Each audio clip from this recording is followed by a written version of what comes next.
এরকম প্রিয় বন্ধুরা, দীর্ঘ ২৭ বছর এই প্রতিষ্ঠানে সহকারী প্রধান শিক্ষক হিসাবে কর্মরত ছিলাম।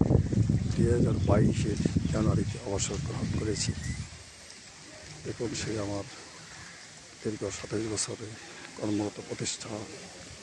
আসলে প্রতিষ্ঠান এখন ছুটি, বিদায় ফাঁকা দেখা যাচ্ছে, তাই না? প্রতিষ্ঠানের লোকজন নাই, সবাই এখন বাড়িতে অবস্থান করছে। আজকে একটা দাওয়াতের অনুষ্ঠান আছে, বিদায় প্রতিষ্ঠানের কিছু কিছু ছাড় উপস্থিত হয়েছে। সামনে একটা মসজিদ, পাশে মিল, এই পাশে দেখুন আমাদের বিদ্যালয়ের শৌচাগার, অন্যান্য অনেক কিছু।